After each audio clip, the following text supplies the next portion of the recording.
sa isang gabi lamang. Ipinagpatuloy niya ang pakikibaka upang mapabuti ang sistemang legal at bumuo ng isang lipunan kung saan lahat ay maaaring mamuhay ng walang takot. Ang katarungan ay hindi isang destinasyon, kundi isang paglalakbay. Hindi tayo maaaring tumigil, sabi ni isa sa isang malaking pagpupulong pagkatapos ng tagumpay. Kabanata 81, ang mga nasa likod ng kadiliman. Bagaman natalo na ni isa si Marquez at nawasak ang mga naunang lihim na puwersa, natanto pa rin niya na hindi pa dumarating ang tunay na pagbabago. Habang nahuli na ang mga makapangyarihan, mayroon pa ring mga personalidad na nakakubli sa kadiliman, naghihintay ng tamang pagkakataon upang maibalik ang kanilang kapangyarihan.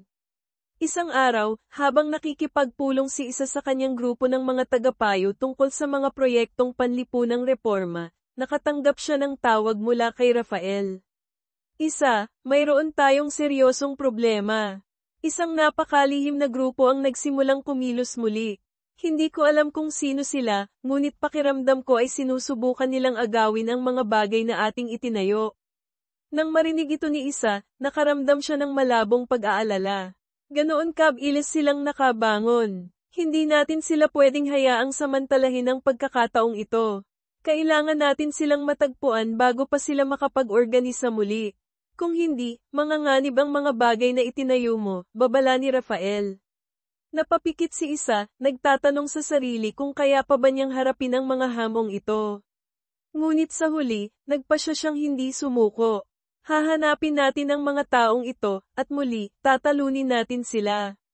Kabanata 82, mga nakatagong plano. Dala ang determinasyong hindi hayaang wasakin ng mga lihim na puwersa ang kanyang mga nagawa, sinimulan ni na isa, Rafael, at ng kanilang grupo ang isang masusing imbestigasyon.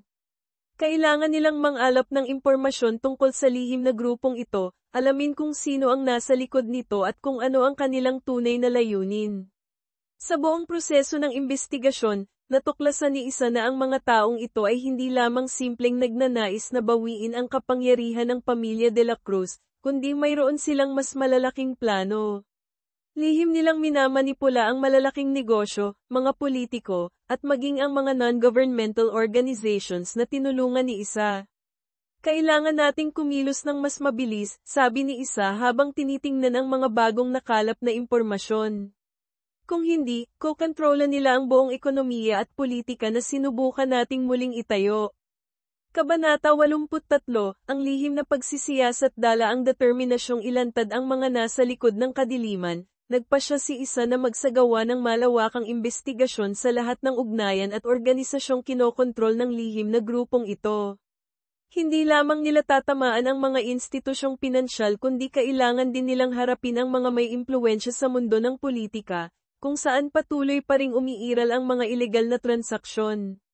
Pinasok ni isa at ng kanyang grupo ang mga internasyonal na sistema ng datos upang subaybayan ang mga transaksyong pinansyal, mga lihim na pulong, at mga palitan ng impormasyon sa pagitan ng mga politiko at mga organisasyong tycoon.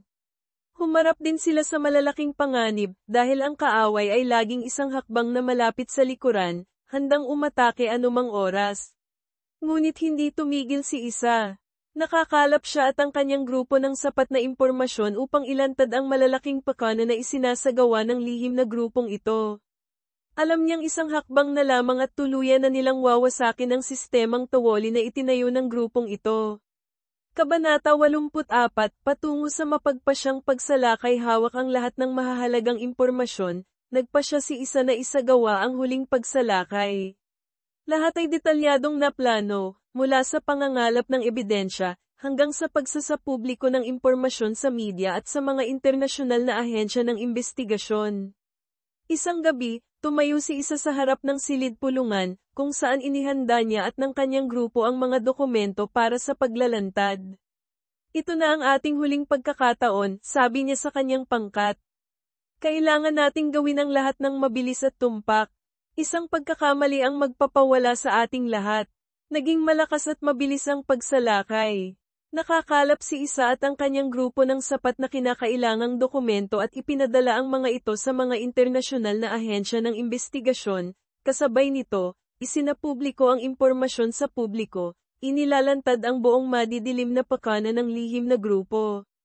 Kabanata 85, ang pagbabagong naisakatuparan ng mabunyag ang impormasyon tungkol sa lihim na grupo at sa kanilang mga lihim na ugnayan, nagsimulang magkaroon ng malinaw na pagbabago sa lipunan.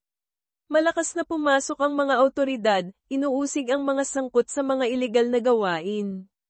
Ang mga institusyong pinansyal, mga tiwaling politiko, at mga kasosyo ng lihim na grupo ay nahuli at inimbestigahan. Nanalo tayo, sabi ni isa habang nakatingin sa damdinang sa isang press conference pagkatapos ng tagumpay. Ngunit hindi pa tapos ang laban na ito. Nagsisimula pa lamang tayo. Marami pang kailangang gawin upang bumuo ng isang mas makatarungang lipunan. Bagaman natalo na ang mga kriminal, hindi tumigil si isa. Sinimulan niyang palawakin ang kanyang mga proyektong panlipunan, tinutulungan ang mga taong nasaktan ng korupsyon at karahasan. Patuloy din siyang nakikipagtulungan sa mga internasyonal na kasosyo upang tiyaking hindi kailanman masisira ang sistema ng katarungan. Kabanata 86, isang bagong kinabukasan sa tagumpay na ito, maipagmamalaki ni isa ang kanyang mga nakamit. Gayunpaman, alam niyang hindi kailanman madali ang mundong ito. Bawat hakbang ay may katumbas na halaga, at ang laban para sa katarungan ay hindi kailanman titigil. Ngunit handa na si isa. Ang katarungan ay hindi lamang isang laban. Ito ay isang mahaba at mahirap na paglalakbay. Ngunit hindi ako kailanman susuko, pahayag ni isa sa harap ng damdinang, puno ng paninindigan ng kanyang mga mata. Dala ang determinasyon at tiyaga, ipagpapatuloy ni isa ang pakikibaka para sa isang makatarungang lipunan, kung saan lahat ay maaaring mamuhay ng malaya at hindi inaapi. Kabanata 87, mga bagong banta mula sa puso ng politika nang akala niya ay nagiging matatag na ang lahat, natanto ni isa na may mga puwersang mas mapanganib pa kaysa sa krimen at korupsyon. Ang politika ito ang pinakamatabang lupa na naishawakan ng lahat ng makapangyarihan. Lalo na nang patuloy na gamitin ni Senador Palacios ang kanyang impluwensya upang kumampanya laban sa mga reformang inilunsad ni isa. Isa, hindi mo maaaring baguhin ang lahat sa isang gabi lamang, sabi ni Palacios nang harapin si isa sa isang mahalagang pulong pampolitika. Iginagalang kita, ngunit huwag mong kalimutan, yayanigan ng iyong mga reforma ang mismong pundasyon ng bansang ito. Sa tingin mo ba makokontrol mo ang lahat? Tiningnan siya ni isa, isang bahagyang ngiti ang sumilay sa kanyang mga labi. Tiyak na hindi ko magagawa ang lahat ng mag-isa. Ngunit hindi ako tatayo lamang at hahayaang manipulahin ng mga tulad ninyo ang lahat. Kung talagang nais ninyong mapanatili ang katatagan, humanap kayo ng paraan upang dalhin ang katarungan sa bawat sulok, hindi lamang para sa pansariling interes. Tinaas ni Palacios ang kanyang kilay, ngunit alam ni isa na hindi magiging madali ang laban na ito. Hindi siya isang kalaban na madaling talunin. Makikita mo rin, isa. Hindi mababago agad ang sistemang ito.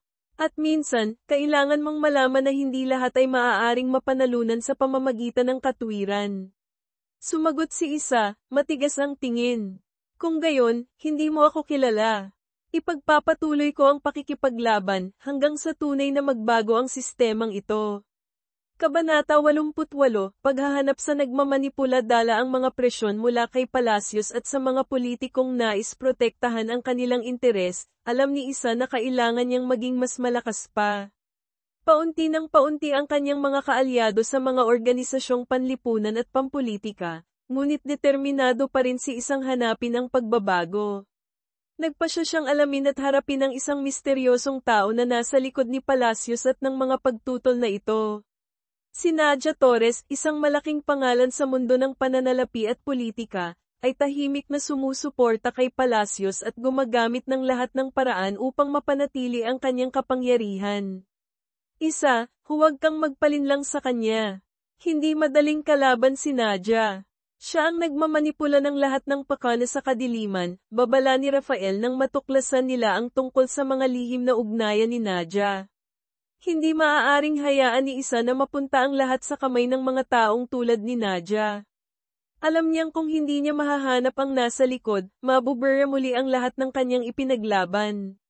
Nagplano siya ng masusing imbestigasyon, hinahanap ang mga ugnayan ni Nadia at ng lahat ng sangkot sa mga kaina-hinalang gawain sa politika.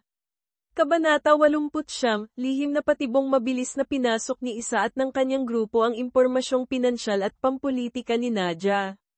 Natuklasan nilang minanipula ni Nadia ang malalaking kumpanya at nasa likod ng mahahalagang desisyong pampolitika sa loob ng maraming taon, kasama ang matataas na opisyal na hindi inaasahan ni Isa. Nagpasya si Isa na direktang harapin si Nadia, alam niyang hindi niya madaling matatalo ang babaeng ito kung walang malinaw na ebidensya. Naganap ang pagkikita sa isang pribadong silid, kung saan tiningnan ni Isa si Nadia nang walang bahid ng takot. Alam kong ikaw ang nagmamanipula ng lahat, Nadia. Ngunit hindi ko hahayaang patuloy mong manipulahin ang sistemang ito. Ngumisi ng bahagya si Nadia, tinitingnan si Isa ng may paghamak. Ano sa tingin mo ang magagawa mo? Ilantad ako. Sa buong bansang ito, walang makakapagpabago sa sistemang itinayo namin ni Palacios. Ikaw lamang ang hindi nakakakita na nilalabanan mo ang sarili mo. Hindi sumuko si Isa, at mayroon na siyang sapat na ebidensya upang ilantad si Nadia at ang mga kasabwat nito. Guguho ang sistema mo. Ang mga tulad mo ay hindi maaaring manalo magpakailanman. Kabanata 90, ang mapagpasyang pagsalakay ng makakalap si Isa ng sapat na ebidensya tungkol sa korupsyon ni Nadia at ng mga sangkot na opisyal. Sinimulan niyang isa-publiko ang impormasyong ito, walang pag-aatubiling inilalantad ang lahat ng lihim na ugnayang itinayo ni Nadia. Mabilis na naganap ang pagsalakay sa mga sentro ng pananalapi na kontrolado ni Nadia. Hindi lamang winasak ni Isa ang mga kaina-hinalang bank account kundi tinulungan din ang mga biktima ng sistemang ito ng korupsyon na mabawi ang kanilang mga karapatan. Nang maisa-publiko ang impormasyon, isang alon ng galit ang umusbong. Ang mga opisyal ng gobyerno, mga tiwaling tycoon, at ang mga nasa likod nito ay inusig. Sa wakas, naitaboy ni Isa ang mga puwersang nasa likod ng kadiliman, ang mga humawak ng kapangyarihan sa anino sa loob ng maraming taon. Kabanata 91, Kapayapaan pagkatapos ng laban matapos magtagumpay ang huling pagsalakay, tumayo si Isa sa harap ng damdinang sa isang seremonya ng pagkilala sa tagumpay. Hindi na siya isang taong nasa labas ng lipunan. Naging tagapanguna siya sa pagbabago ng lipunan at pagtatayo ng katarungan. Ang katarungan ay hindi lamang tungkol sa paghihiganti. Ito ay tungkol sa pagbabago ng isang lipunang masyadong matagal nang minanipula at nalinlang, pahayag ni Isa, puno ng pagmamalaki ang mga mata. Ngunit ang paglalakbay na ito ay hindi ang katapusan. Hindi tayo titigil sa pakikipaglaban hanggang sa lahat ay magkaroon ng pantay na pagkakataon at katarungan. Dala ang determinasyon at katapangan, ipinagpatuloy ni Isa ang pamumuno sa kanyang mga proyektong panlipunan, tinutulungan ang mga nasaktan at nagtatayo ng isang mas makatarungang sistemang legal. Kabanata 92, Bagyo ng damdamin at desisyon. Bagaman nagtagumpay siya laban sa lahat ng puwersang tawoli, natanto ni Isa na ang kanyang buhay ngayon ay hindi lamang isang serye ng mga tagumpay. Ang mga relasyong kanyang itinayo sa buong paglalakbay ay unti-unting naging mas komplikado. Si Rafael, na laging kasama niya, ay nasa tabi pa rin ngunit nagsisimula ng makaramdam ng pagod at hirap sa pagpapanatili ng kanilang relasyon. Habang sinusubukan ni Isa na mag-focus sa mga kampanyang pampolitika at panlipunan, napansin niyang ang kanyang damdamin para kay Rafael ay hindi na kasing simple tulad ng dati. Hindi niya maiwasan ang makaramdam ng pagkakasala sa pag-iisip na ang kanyang mga personal na relasyon ay hahadlang sa malaking laban na kanyang pinamumunuan. Isang gabi habang sila ay nakaupo sa opisina ni Isa, marahang nagsalita si Rafael, Isa, marami ka nang nagawa. Ngunit maaari ka bang huminto sandali para isipin ang sarili mo? Tiningnan siya ni Isa na may pagod sa mga mata. Hindi mo naiintindihan, Rafael. Ang laban na ito ay hindi tungkol sa akin, ito ay tungkol sa kung ano ang maaari kong baguhin para sa buong lipunang ito. Nanahimik si Rafael, sa kamarahang nagpatuloy, binago mo ang buong mundo, Isa. Ngunit naisip mo ba na nawala mo ang sarili mo sa prosesong ito? Hindi agad sumagot si Isa. Naramdaman niyang bumigat ang kanyang puso. Ang mga salita ni Rafael ay nagtulak sa kanya na pagnilayan ang mga bagay na kanyang isinakripisyo sa buong paglalakbay. Ngunit nauunawaan din niya na, kung hihinto siya, kung hindi siya magpapatuloy, lahat ng kanyang itinayo ay manganganib. Kabanata 73, Paghahanap muli sa sarili bagaman ang mundo sa labas ay patuloy pa ring puno ng mga makapangyarihang puwersa na nais labanan si isa, alam niyang ang laban na ito ay hindi lamang tungkol sa tagumpay sa labas kundi pati sa loob. Kung hindi niya mahanap muli ang kanyang sarili, hindi niya may pagpapatuloy ang pakikipaglaban para sa mga bagay na kanyang nilikha. Nagpasya si isa na pansamantalang itigil ang lahat ng kanyang mga proyekto at laban sa politika, at maglaan ng oras upang hanapin muli ang sarili. Umalis siya ng Maynila, nagtungo sa isang maliit na nayon sa tabi ng dagat sa Palawan, kung saan maaari siyang mag-isip at balikan ang kanyang mga nagawa. Pagdating ni isa roon, naramdaman niya ang kapayapaang matagal na niyang hinahanap. Ang mahahabang araw na walang digmaan, walang pagtutol, tanging siya lamang at ang mga alon na humahampas sa dalampasigan. Ito ang oras para sa kanya na muling ayusin ang lahat, hanapin muli ang mga orihinal na halagang kanyang nawala. Kabanata 74, Bagong yugto ng landas. Pagkalipas ng isang buwang paninirahan sa katahimikan ng Palawan, nagsimulang mapagtanto ni isa na ang pagbabagong kanyang hinahanap ay hindi lamang nagmumula sa pagtalo sa mga makapangyarihan o pagwasak sa mga organisasyong tawoli. Ang tunay na pagbabago ay dapat magmula sa loob, mula sa mismong mga halaga at desisyong kanyang ginawa. Isang umaga, habang naglalakad si isa sa dalampasigan, bigla niyang naisip ang isang bagay na hindi niya kailanman naisip noon. Inilaan niya ang buong buhay niya para sa malalaking mithiin, ngunit hindi niya kailanman inilaan ang sapat na oras upang mamuhay ng totoo sa kanyang sarili. Ang kanyang tagumpay ay hindi lamang tungkol sa mga nagawa, kundi tungkol din sa pag-aaral niyang tanggapin ang sarili at hindi hayaang pawiin ng mga pasanin ng mundong ito ang kanyang mga mithiin. Pagbalik sa Maynila, nagbago si isa. Hindi lamang siya isang taong lumalaban para sa katarungan, kundi isa ring taong marunong magmahal sa sarili, marunong maglaan ng oras para sa mga tunay na mahalagang relasyon sa buhay. Hindi na siya bulag sa paghabol sa isang layunin habang kinalilimutan ang sarili. Kabanata 75, Muling pagbuo ng alyansa. Dala ang mga bagong kaisipan, sinimula ni isa na muling itayo ang mga alyansa at ipagpatuloy ang pakikibaka para sa mga halagang lagi niyang pinaniniwalaan. Ngunit sa pagkakataong ito, hindi niya ito ginawa ng mag-isa. Natutunan niya na ang paghahanap ng suporta mula sa mga nasa paligid ay isang hindi may iwasang bahagi ng anumang laban. Gagawin natin ang lahat hindi lamang para sa katarungan kundi pati sa pagkakaisa, sabi ni isa sa kanyang grupo, puno ng determinasyon at bagong kumpiyansa ang kanyang mga mata. Ang laban ay hindi lamang tungkol sa akin, kundi tungkol sa ating lahat. At gagawin natin ito ng sama-sama. Sinimulan niyang palawakin ang kanyang mga proyekto, hindi lamang sa loob ng bansa kundi nakikipagtulungan din sa mga internasyonal na organisasyon upang ipagpatuloy ang laban kontra korupsyon at protektahan ang mga karapatan ng mga napabayan.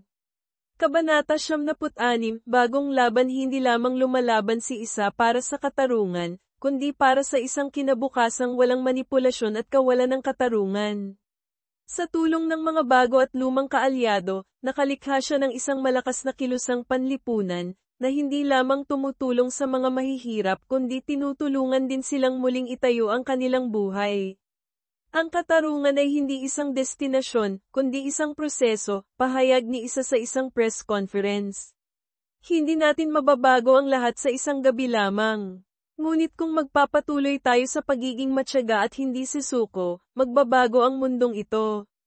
Alam niyang marami pang hamon sa hinaharap, ngunit sa pagkakataong ito, hindi nag-iisa si isa. Hindi lamang siya ang nasa laban na ito.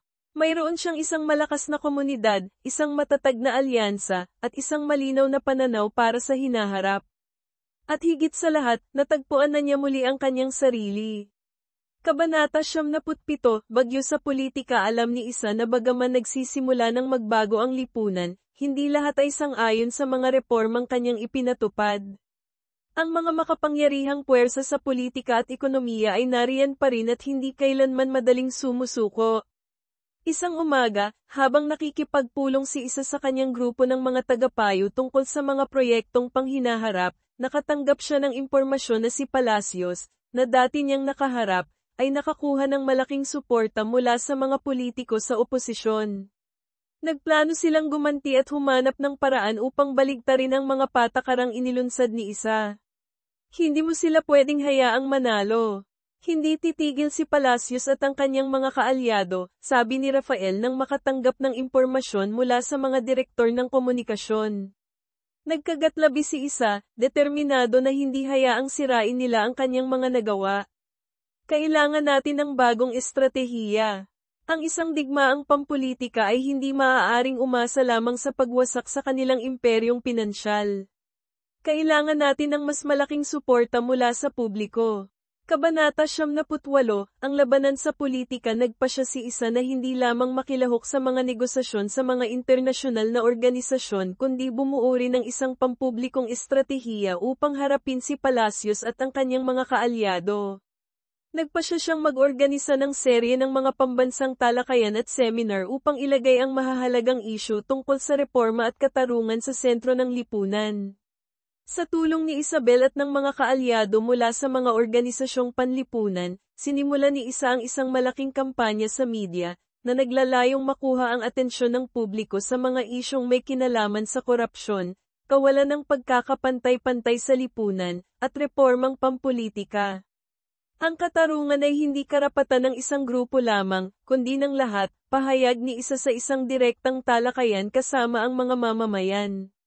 Kung nais nating baguhin ang bansang ito, kailangan nating sama-samang tumindig at lumikha ng isang makatarungang sistema.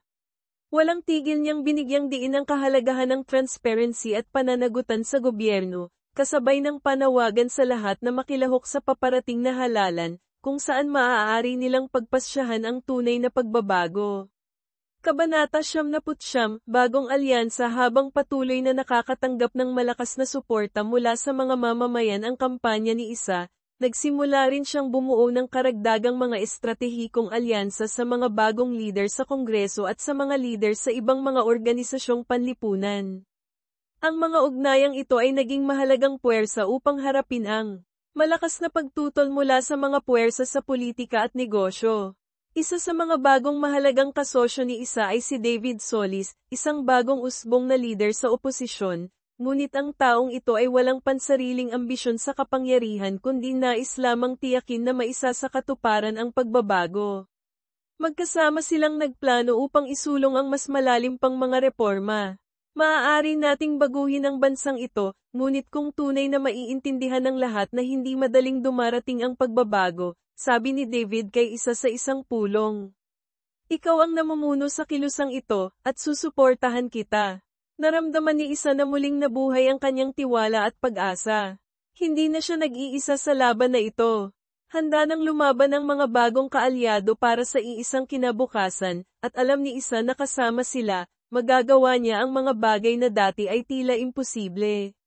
Kabanata 100, Pagharap sa mapagpasyang halalan. Dala ang malakas na suporta mula sa publiko at sa mga bagong kaalyado, nagpasya si Isa na lumahok sa paparating na halalang pampulitika, kung saan siya ay tatakbo upang maging isang tunay na leader sa gobyerno.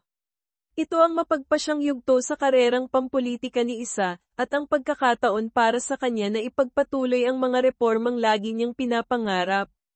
Ngunit hindi naging madali ang halalan. Si Palacios at ang mga puwersang reaksyonaryo ay patuloy pa ring naghahanap ng paraan upang kontrolin ang opinyon ng publiko, at walang tigil silang naglalabas ng mga kampanyang paninira kay Isa, sinusubukang pabagsakin siya sa mata ng publiko. Hindi hinayaan ni Isa na matinag siya. Lumahok siya sa mga debate, ipinagtanggol ang kanyang mga pananaw ng may paninindigan. Tinalakay niya ang mga patakaran at reformang nais niyang ipatupad, tulad ng reforma sa sistema ng edukasyon, kalusugan, at mas pantay na pamamahagi ng yaman ng lipunan. Kailangan nating bumuo ng isang lipunan kung saan lahat ng tao ay may pagkakataong umunlad, saan man sila nagmula o gaano man karami ang kanilang pera, pahayag ni Isa sa isang direktang debate. Kapag nakalikha tayo ng isang pantay na kapaligiran, saka lamang tayo tunay na uunlad. Kabanata 101, Ang mapagpasyang halalan. Dumating ang araw ng halalan, at lahat ng mata ay nakatuon kay Isa. Ang halalan na ito ay hindi lamang isang simpleng laban ng pampulitika, kundi isang labanan sa pagitan ng mga nais mapanatili ang lumang kapangyarihan at ng mga naghahangad na baguhin ang lipunan. Si Palacios at ang kanyang mga kaalyado ay sinusubukang gawin ang lahat ng paraan upang manalo.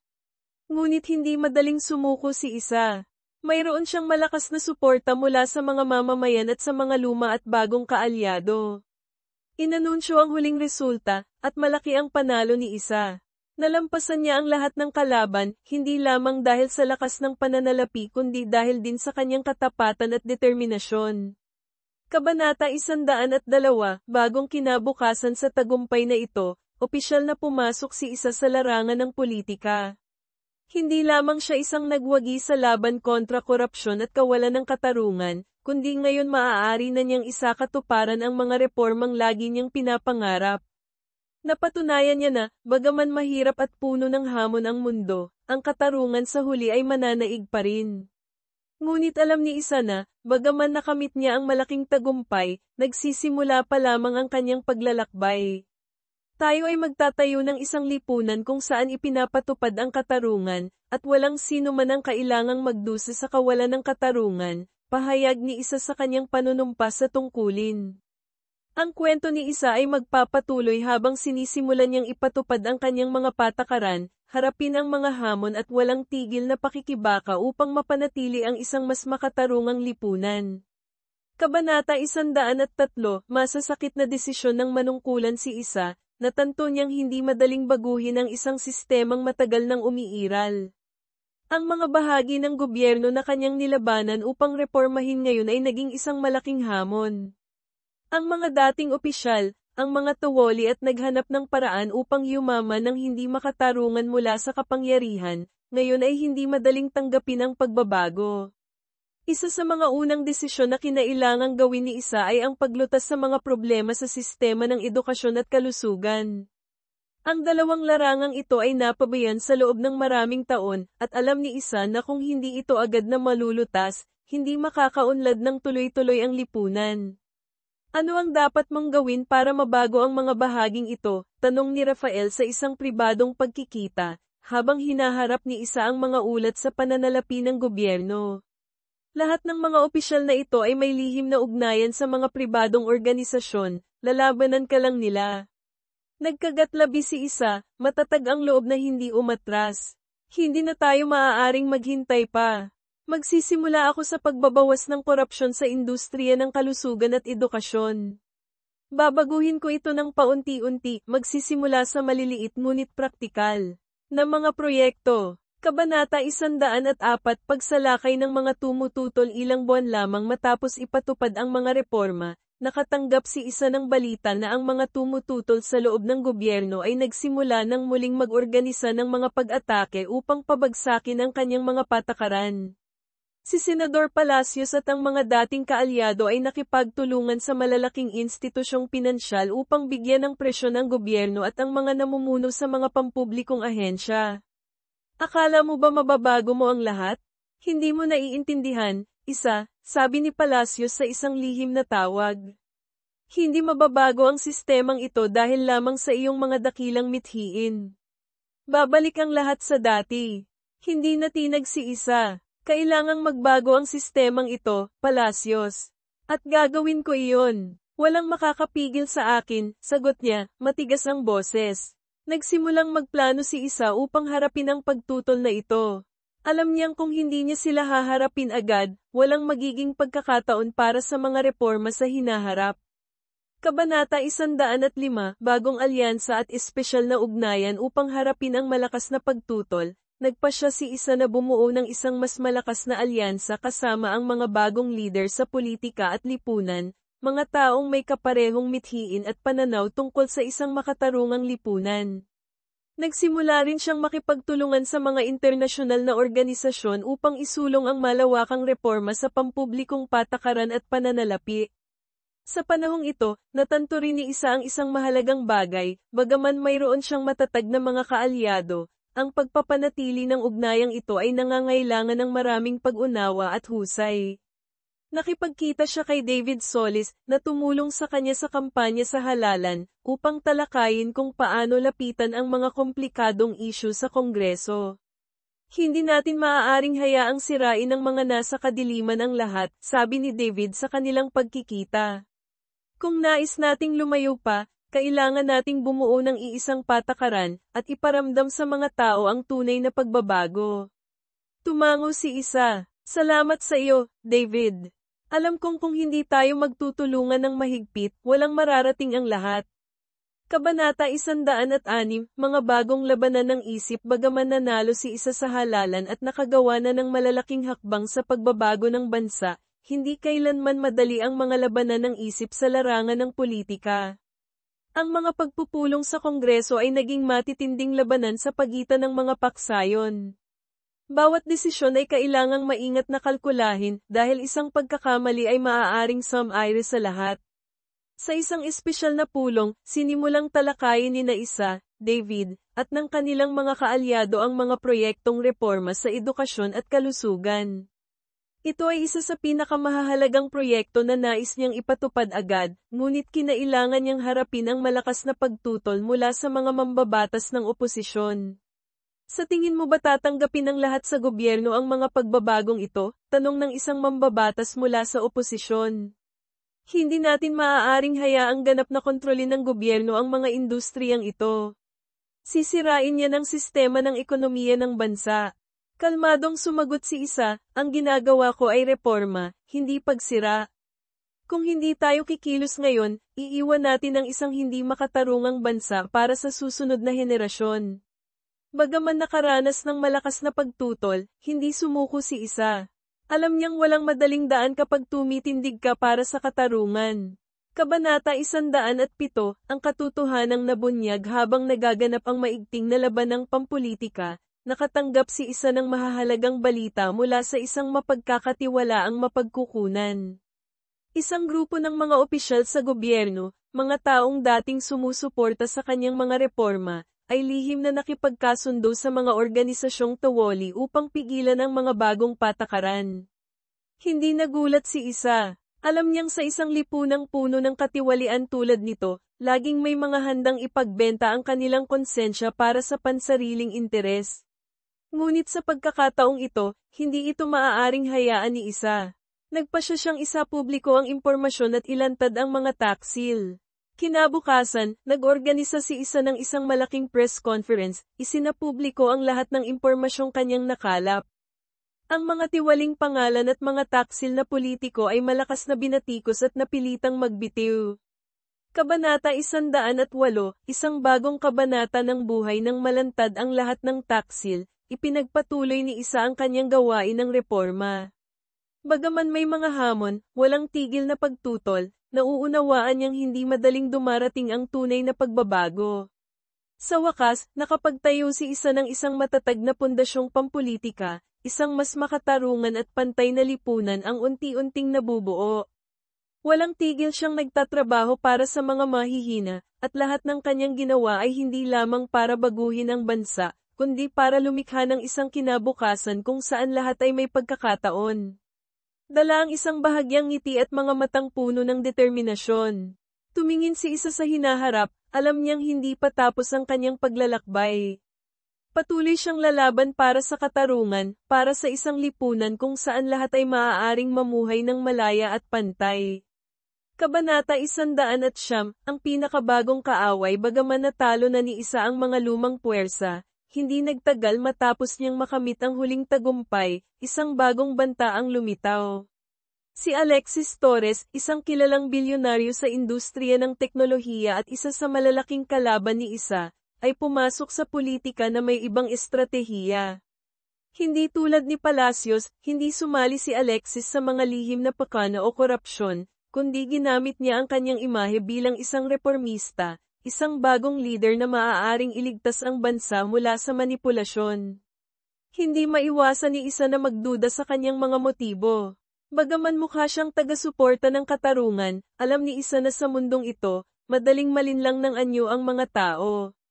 Nangako si Alexis na magtatayo ng isang makatarungang lipunan, ngunit ang kanyang mga pangako ay masyadong pangkalahatan at kulang sa tunay na plano. Isa siyang tunay na panganib, isa, sabi ni Rafael sa isang pribadong pag-uusap kay isa. Nakukuha niya ang tiwala ng maraming tao at maaaring maging isang malakas na kalaban sa susunod na halalan. Hindi may kakaila ni isa na nakakabuo si Alexis ng malakas na suporta sa komunidad ng negosyo at sa mga mamamayan. Ngunit alam niyang sa politika, ang katotohanan ay hindi lamang nakabatay sa salita kundi dapat ding sa gawa. Kailangan natin siyang harapin, at sa pagkakataong ito, hindi sa pamamagitan ng pagpapahina sa kanya kundi sa paglalantad ng kanyang tunay na layunin, determinado si isa. Hindi siya maaaring magsuot lamang ng maskara para itago ang katotohanan. Kabanata 110, Bagong Estratehiya. Nagpa siya si isa na subaybayan ang bawat galaw ni Alexis at ng kanyang grupo. Sinimulan niyang kapanayaman ang mga dati niyang kasamahan, mga taong dating nagtrabaho sa mga proyektong kanyang pinamunuan. Unti-unti, sinimulang alisan ni isa ng takip ang mga pakana at tunay na layunin ni Alexis. Natanto niyang hindi lamang niya nais na baguhin ang gobyerno, kundi nais din niyang kontrolin ang malalaking yaman sa ekonomiya, isang bagay na hindi matatanggap ni isa. Upang pigilan si Alexis at ilantad ang kanyang madidilim na plano, nagpa siya si isa na mag-organisa ng isang mas malakas na kampanya sa media kaysa dati. Hindi lamang siya maglalabas ng mga ebidensya tungkol sa manipulasyon ni Alexis sa mundo ng negosyo kundi isa sa publiko rin ang kanyang mga kainahinalang transaksyon sa mga nasa likod ng mga lihim na institusyong pinansyal. Hindi lamang tayo lalaban para sa katarungan. Lalaban tayo para sa katotohanan. Ipapaalam natin sa lahat kung sino talaga si Alexis, sabi ni isa habang sila ng kanyang grupo ay nagpaplano para sa kampanya sa media. Kabanata 111, Ang pampulitikang pagsalakay sa tulong ng mga kasosyo sa media. Sinimula ni isa na isa publiko ang mahahalagang impormasyon tungkol kay Alexis. Nakakalap siya ng mga dokumento tungkol sa mga lihim na pulong, mga kainahinalang pamumuhunan, at ang kanyang ugnayan sa mga may impluwensya sa mahahalagang industriya. Ang layunin niya ay harapin ni Alexis ang opinyon ng publiko at pilitin siyang sumagot sa harap ng bayan. Isang pagsalakay sa mga kumpanyang kaanib kay Alexis ang naganap. Natuklasan ni isa at ng kanyang grupo na ginamit niya ang mga subsidiary companies upang maglaunder ng pera at impluwensyahan ang mga nakaraang halalan. Sinimulan niyang isa-publiko ang lahat ng impormasyong ito sa publiko at sa mga internasyonal na ahensya ng imbestigasyon. Kabanata 112, Hindi madaling talunin ang lumang sistema habang nagsisimulang lumaganap at makuha ang atensyon ang kampanya sa media ni isa, nagsimula ring gumanti si Alexis. Patuloy niyang itinanggi ang lahat ng akusasyon at binatikos si isa, ipinapahayag na isa lamang siyang taong nais mapanatili ang lumang kapangyarihan, hindi isang tunay na reformista. Hindi mo mababago ang bansang ito sa pamamagitan ng maruruming taktika tulad niyan, pahayag ni Alexis sa isang press conference. Kung nais ni isang magsalita tungkol sa katarungan, dapat niyang hayaang tunay na magsalita ang katarungan, sa halip na gumamit ng mga ilegal na paraan. Hindi mapakali si isa. Natanto niyang sinusubukan ni Alexis na lumikha ng alon ng pagtutol, upang makuha ang suporta ng publiko at sirain ang mga kampanyang reforma na kanyang isinasagawa. Hindi natin siya pwedeng hayaang manalo sa pamamagitan ng salita. Ginagamit niya ang media upang lumikha ng kaguluhan sa publiko, sabi ni isa sa kanyang grupo.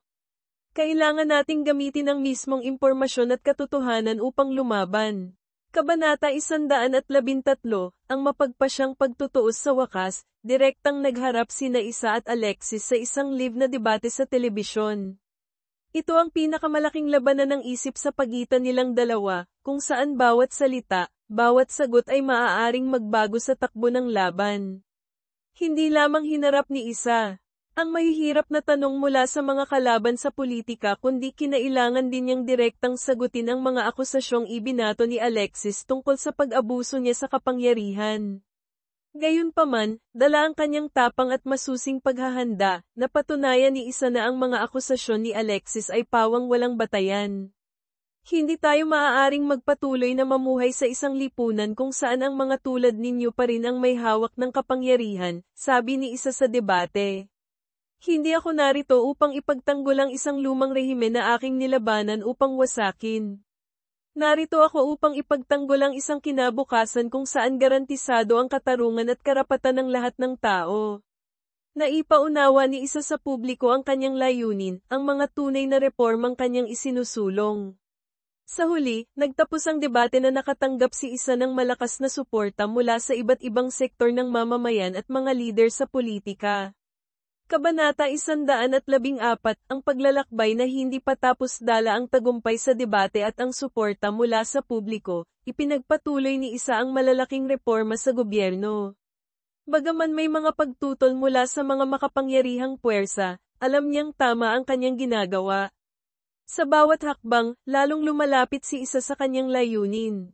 Hindi lamang niya nais na baguhin ang isang bansa, kundi baguhin ang isang buong henerasyon. Isang henerasyon kung saan ang katarungan at pagkakapantay-pantay ay hindi lamang mga konsepto, kundi mga buhay na halaga ng bawat tao. Hindi ito ang katapusan. Simula pa lamang ito, sabi ni isa sa kanyang grupo sa isang mahalagang pulong. Ipagpapatuloy natin ang pakikipaglaban para sa isang makatarungang lipunan, kung saan lahat ng tao ay may pantay na pagkakataon at karapatan. Kabanata 115, mula sa kadiliman, mga bagong puwersa. Bagaman nagtagumpay si isa sa mga halalan at kinilala ang kanyang mga reforma, hindi madaling isuko ng mga lihim na puwersa sa lipunan ang kapangyarihan. Natanto niya na ang malaking pagbabago ay hindi lamang magmumula sa isang tao, kundi mula sa isang mahirap na proseso. Ang mga pakana mula sa mga makapangyarihan ay patuloy na pinag-uugnay ng palihim. Si Nadia Torres, dating kalaban ni isa, ngayon ay hindi na nagtatago kundi malakas na bumalik na may layuning bawiin ang impluwensya sa mundo ng politika at pananalapi. Nagplano si Nadia ng paglabi at maaaring magbigay ng presyon upang baguhin ang mga patakarang kakatapos lamang ipatupad ni isa. Nakatanggap si isa ng mahalagang impormasyon mula kay Rafael. Si Nadia ay hindi lamang simpleng kalaban. Nakipag-alyansa siya sa ilang multinational companies, at may malapit pang ugnayan sa mga politiko sa oposisyon. Kung hindi natin agad na malulutas ito, malalagay tayo sa malaking panganib. Tumingin si isa sa mapa ng estratehiya sa mesa, nararamdaman ng isang bagong alon na tumataas. Kailangan nating kumilos ng mabilis. Kung magagamit ni Nadia ang ganoong kalalaking yaman para pabagsakin ang ating mga nagawa, mawawalan tayo ng pagkakataon. Kabanata 116, plano laban sa bagong korupsyon. Nagpasya si isa na harapin muli si Nadia, ngunit sa pagkakataong ito, hindi lamang siya aasa sa media at pagsasapubliko. Kailangan niya ng mas malalakas na estratehiya, mas matitibay na desisyon, at higit sa lahat, pagkakaisa mula sa lahat ng sektor ng lipunan. Kasama si Isabel, sinimulan ni isa na magplano upang muling itayo ang suporta sa lipunan, maghanap ng mga bagong ugnayan at ibalik ang tiwala sa gobyerno. Nag-focus siya sa pagpapatatag ng pundasyon ng mga proyektong pangkalahatan, tulad ng komprehensibong programa sa sigurong pangkalusugan at suporta sa libreng edukasyon para sa mahihirap na pamilya.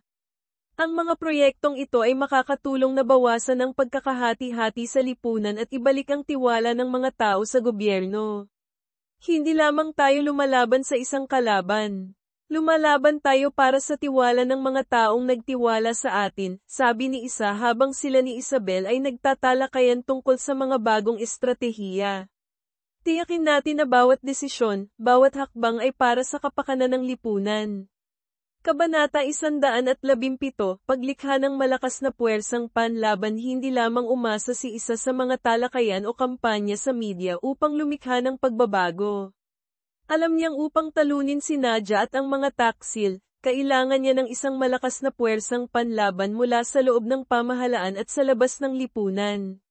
Sinimulan niyang palawakin ang alyansa sa mga organisasyong sibil at mga lider ng komunidad, nakakakuha ng malakas na suporta mula sa mga inaipang grupo sa lipunan.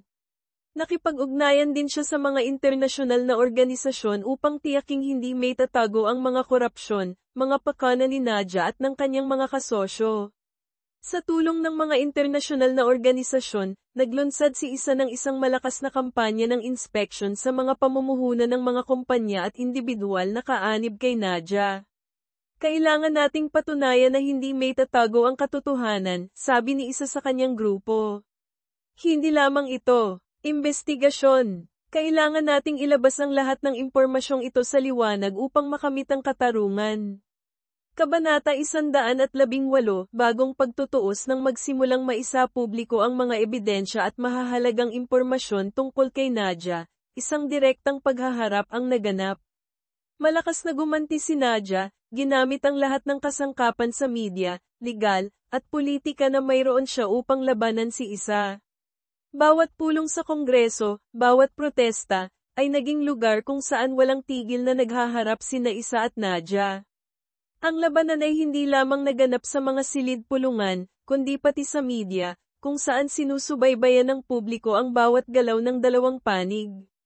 Alam ni Isa na sa laban na ito, tanging ang katotohanan lamang ang pinakamalakas na sandata.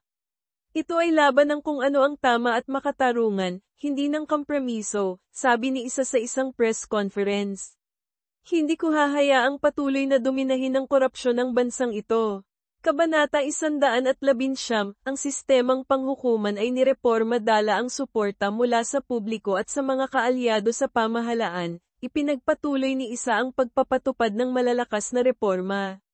Lumikha siya ng isang independenteng sistema ng korte at mga independenteng ahensya ng pagbabantay, na tumutulong na pigilan ang manipulasyon ng mga makapangyarihang politiko at negosyante. Habang walang tigil na naghahanap ng paraan ang mga tuwali upang lumaban, hindi sumuko si Isa. Patuloy niyang isinulong ang mga patakaran ng pagbabago sa larangan ng edukasyon at kalusugan, kasabay ng pagtatayo ng mga programang panlipunang kapakanan upang suportahan ang mga napabayan sa lipunan. Bawat araw, lalong naging malinaw kay Isa na ang laban na ito ay hindi lamang tungkol sa pagwasak ng kapangyarihan, kundi tungkol sa muling pagtatayo ng pundasyon ng isang makatarungang lipunan. Hindi na lamang siya isang taong lumalaban para sa mithiin, kundi isang leader na namumuno sa isang buong kilusan ng pagbabago.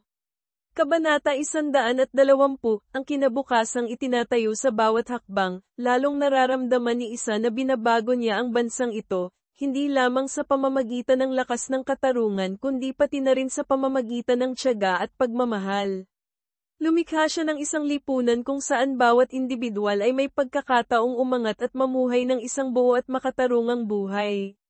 Sa isang seremonya ng pagdiriwang ng malalaking tagumpay na nakamit ng bansa, tumayo si Isa sa harap ng damdinang at nagpahayag, malayo na ang ating narating, at ang mga nakamit natin ngayon ay simula pa lamang.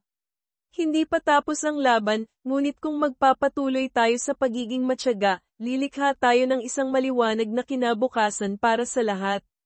Kabanata 121, ang sistemang pampulitika ay nayayanig bagaman nakamit ni Isa ang maraming tagumpay sa muling pagtatayo ng lipunan at pag-ahon ng bansa mula sa anino ng korupsyon, hindi pa sumusuko ang mga tumututol sa loob ng gobyerno. Ang mga nasa oposisyon ay tahimik na nagtutulungan at sinasamantala ang mga butas sa sistema upang pahinain ang kanyang kapangyarihan. Nakatanggap si Isa ng impormasyon mula kay Rafael tungkol sa isang lihim na pagpupulong sa pagitan ng mga politiko sa oposisyon at malalaking korporasyon. Pinag-uusapan nila ang mga estratehiya upang gumanti at baligtarin ang mga reformang ipinatupad ni Isa. Hindi natin sila pwedeng hayaang sirain ang ating mga itinayo, sabi ni Rafael sa isang pribadong pagkikita. Isa, hindi lamang sila lumalaban gamit ang karaniwang taktikang pampulitika, kundi lumilikha sila ng pangmatagalang estratehiya upang kontrolin ang opinyon ng publiko at sirain ang iyong mga proyektong panlipunan. Naramdaman ni Isa na ang laban na ito ay hindi kailanman tumitigil. Nagpasya siyang direktang harapin ang mga taong ito, hindi lamang sa politika kundi pati sa buhay panlipunan. Kabanata 122, paglulunsad ng bagong kampanya bagaman humaharap sa malakas na pagtutol mula sa mga nais mapanatili ang lumang kapangyarihan, alam ni Isa na kailangang ipagpatuloy ang laban para sa katarungan at pagbabago sa lipunan. Nagpasya siyang maglunsad ng isang komprehensibong kampanya, pinagsasama ang mga pampublikong dialogo, pambansang talakayan, at malalakas na estratehiya sa media upang liwanagin ang layunin at kahalagahan ng mga reforma.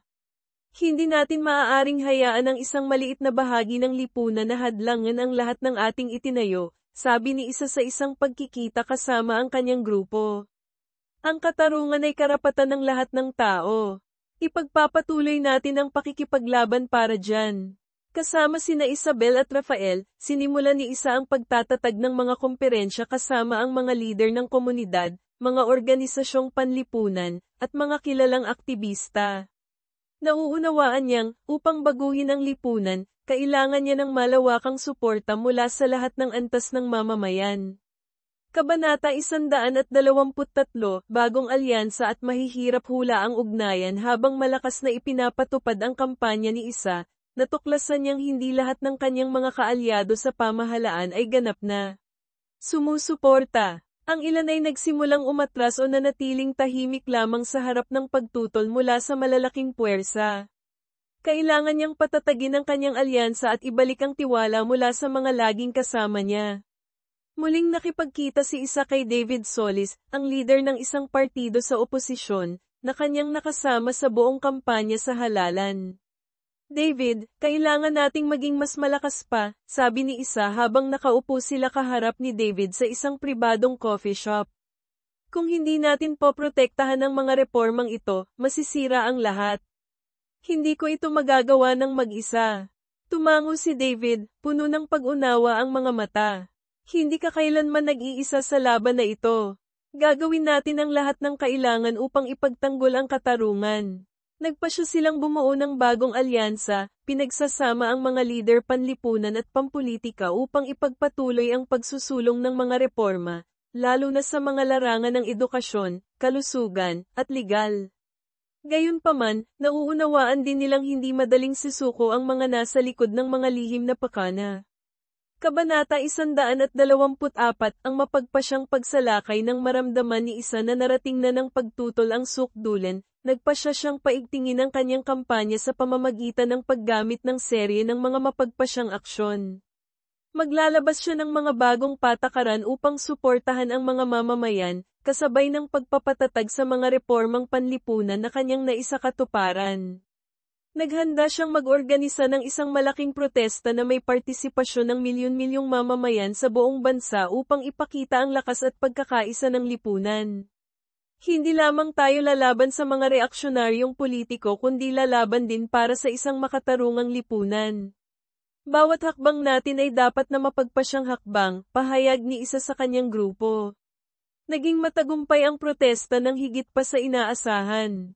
Milyon-milyong mamamayan ang dumagsa sa malalaking lansangan, nananawagan para sa isang lipunang walang korupsyon at kawalan ng katarungan. Mabilis na kumalat sa media ang malalakas na imahe mula sa protesta, na nagdulot ng takot sa mga kalaban. Kabanata 125, ang huling pampulitikang labanan ng isip nang matapos ang protesta, napatunayan ni isa na kayang pabagsakin ng lakas ng katarungan at pagkakaisa ang anumang puwersa. Ipinagpatuloy niya ang pakikibaka sa mga pagpupulong sa Kongreso, kung saan patuloy pa ring sinusubukan ng mga politiko sa oposisyon na tutulan ang kanyang mga patakaran. Sa isang mapagpasyang pulong, tumayo si isa upang harapin si Senador Palacios at ang kanyang mga kaalyado. Sobra na. Ang ginagawa ninyo ay pagprotekta lamang sa inyong pansariling interes. Samantalang ako, ipinagtatanggol ko ang karapatan ng mga mamamayan, sabi ni isa, puno ng determinasyon ang boses. Sinubukang sumagot ni Palacios, ngunit hindi siya binigyan ng pagkakataon ni isa. Ang katarungan ay laging mananaig. Ang mga tulad ninyo ay hindi na makakapaghari sa bansang ito. Sa wakas, matapos ang maigting na mga debate, nagtagumpay si isa nang pumayag ang mga mambabatas na ipasa ang mga bagong patakarang kanyang iminungkahi. Ito ay isang mahalagang tagumpay sa laban kontra korupsyon at kawalan ng katarungan. Kabanata 126, pagtatayo ng bagong kinabukasan. Dala ang tagumpay sa pampulitikang pagtutuos at ang malakas na suporta mula sa mga mamamayan, sinimulan ni isa na isagawa ang mga susunod na hakbang upang bumuo ng isang mas makatarungang lipunan. Sinimulan niyang ipatupad ang malalakas na patakarang panlipunan, lalo na sa edukasyon at kalusugan, tinutulungan ang mga mamamayan na makakuha ng mga mahahalagang serbisyo na dati ay hindi nila makakamit. Hindi tayo titigil dito. Nagsisimula pa lamang ang pagbabago, pahayag ni isa sa isang mahalagang talumpati. Patuloy tayong lalaban para sa mga halagang ating pinaniniwalaan, at gagawin natin ang lahat upang lahat ay magkaroon ng pantay na pagkakataon. Dala ang determinasyon at paninindigan, hindi lamang lumalaban si isa upang baguhin ang gobyerno kundi upang lumikha rin ng isang mas makatarungang mundo para sa lahat ng tao. Kabanata 127, panganib mula sa mga mahiwagang kalaban ng akala niya ay nagiging matatag na ang lahat, muling natuklasan ni isa ang isang nakakabahalang bagay. Ang mga pagbabagong kanyang naisakatuparan sa lipunan, lalo na sa mga larangan ng pananalapi at edukasyon, ay nagdulot ng pagkabahala sa maraming makapangyarihang tao. Ang mga kalabang hindi nagpapakita ay nagsimula ng bumuo ng mga plano upang gumanti muli, at sa pagkakataong ito ay tila mas mapanganib sila kaysa dati. Si Santiago Cruz, isang bilyonaryo sa industriya ng langis, na may malalawak na koneksyon sa politika at militar, ay tahimik na nagtatayo ng isang network upang labanan si isa. Ayaw niya ng isang transparent at makatarungang gobyerno, kundi nais niyang mapanatili ang isang sistema kung saan maaari niyang kontrolin ang lahat. Nakatanggap si isa ng impormasyon mula kay Rafael tungkol sa mga lihim na pagpupulong ni Santiago kasama ang mga politiko at malalaking pangalan sa mga korporasyon. Alam mo ba, isa? Naghahanda siya para sa isang malaking pagsalakay. Ngunit sa pagkakataong ito, hindi lamang siya titigil sa simpleng mga atakeng pampolitika. Sinusubukan niyang bawiin ang kontrol sa mga estratehikong larangan, babala ni Rafael. Hindi maaaring hayaan ni isa na magpatuloy ang sitwasyong ito. Nagpasya siyang kumilos bago pa magawa ito ng mga kalaban. Kabanata 128, bagong alyansa at mahihirap na desisyon upang harapin si Santiago at ang mga nasa likod niya. Kailangan ni isa ng isang mas malakas na alyansa kaysa dati. Gayunpaman, natanto rin niya na hindi lahat ng kanyang mga kaalyado ay handang manindigan sa panahong ito. Ang ilan sa loob ng pamahalaan ay nagsimulang magpakita ng pag-aalinlangan sa kanyang mga reforma, nararamdaman na hindi na sila nakikinabang tulad ng dati. Isa, kailangan mong maintindihan na hindi lahat ay papanig sa iyo sa laban na ito, sabi ni David Solis nang talakayin nila ang sitwasyon. Maaaring sumuko ang ilan kung maramdaman nilang wala ng pakinabang sa pagpapatuloy. Kailangan mong gumawa ng paraan para mapanatili sila. Alam ni isa na kailangan niyang bumuo ng isang matibay na pundasyon at patatagin ang tiwala sa loob ng pamahalaan. Sinimulan niyang hikayatin ang mga politiko at mga lider ng lipunan na hindi lamang pumanig sa kanya sa laban na ito kundi kilalanin din ang kanilang sariling responsibilidad sa lipunan. Hindi lamang tayo lumalaban para sa katarungan. Lumalaban tayo para sa isang kinabukasan kung saan lahat ay maaaring mamuhay ng hindi inaapi, sabi ni isa sa isang pagkikita kasama ang mahahalagang lider. Kung hindi tayo kikilos ngayon, walang sino man ang tunay na magkakaroon ng karapatang mamuhay ng malaya. Kabanata 129, bagong pagsalakay dala ang masusing paghahanda, nagpasya si isa na direktang salakayin ang mga plano ni Santiago. Nangolekta siya ng mahahalagang impormasyon at nagpas siyang isapubliko ang mga ugnayang mayroon si Santiago sa mga tiwaling politiko at sa mga may impluwensya sa mga estratehikong industriya. Hindi lamang nais ni isang pabagsakin ang mga puwersang ito, kundi nais din niyang patunayan na walang sino man ang maaaring manipulahin ang katarungan ng ilegal. Sinimulan niya ang isang malakas na kampanya ng impormasyon, isinasa publiko ang mga ebidensya ng manipulasyon ni Santiago sa industriya ng langis, ang kanyang ugnayan sa malalaking korporasyon, at ang mga kainahinalang transaksyon sa matataas na opisyal. Nang maisapubliko ang mahahalagang dokumento, isang alon ng galit ang nagsimulang lumaganap sa buong bansa. Hindi na nanahimik ang publiko sa harap ng mga panganib mula sa mga lihim na puwersa. Ang mga opisyal, mga tiwaling bilyonaryo, at ang mga nasa likod ni Santiago ay nagsimulang imbestigahan. Kabanata 130, pagharap sa kritikal na sitwasyon bagaman nakakuha ng malakas na suporta mula sa mga mamamayan at mga internasyonal na organisasyon ang kampanya ni isa, hindi madaling sumuko ang mga kalaban. Si Santiago at ang madidilim na puwersa ay patuloy pa ring lumalaban at naghahanap ng paraan upang sirain ang mga itinayo ni Isa. Sa isang kagyat na pulong kasama ang kanyang mga kaalyado, natanto ni Isa na ang laban na ito ay hindi lamang isang pampulitikang tunggalian. Ito ay isang labanan sa pagitan ng mga halagang pantao at ng kalupitan ng kapangyarihan. Kailangan nating sumulong, gaano man karami ang hadlang, sabi ni Isa, puno ng determinasyon ang kanyang boses. Hindi lamang tayo lumalaban para sa katarungan, kundi para rin sa isang kinabukasan kung saan lahat ng tao ay maaaring mamuhay ng pantay-pantay, malaya. Ang mga salita ni Isa ay nagpasiklab ng malakas na alon sa loob ng pamahalaan at lipunan. Ang laban na ito ay hindi lamang para sa pansariling interes kundi para sa kinabukasan ng isang buong henerasyon. Kabanata 131, Paglikha ng bagong lipunan. Si Isa, kasama ang suporta ng mga tapat na kaalyado, ay nagsimulang ipatupad ang mas malalim pang mga reforma.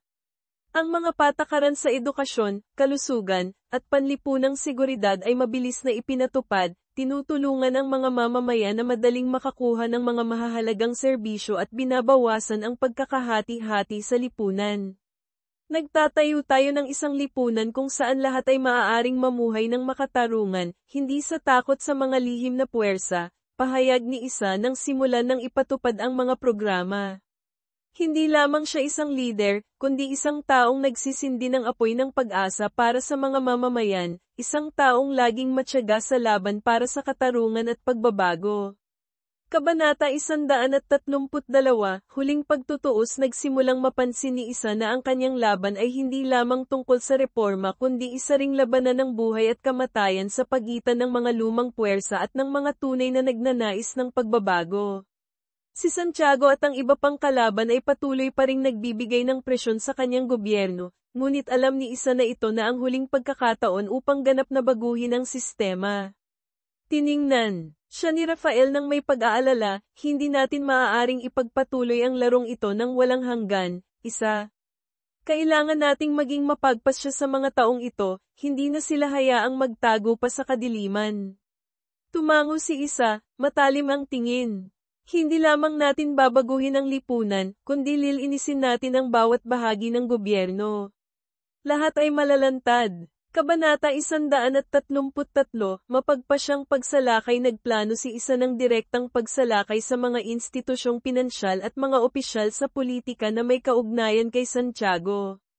Isinapubliko niya ang lahat ng impormasyong may kinalaman sa mga kainahinalang transaksyon at mga lihim na pulong na kanyang dinaluhan.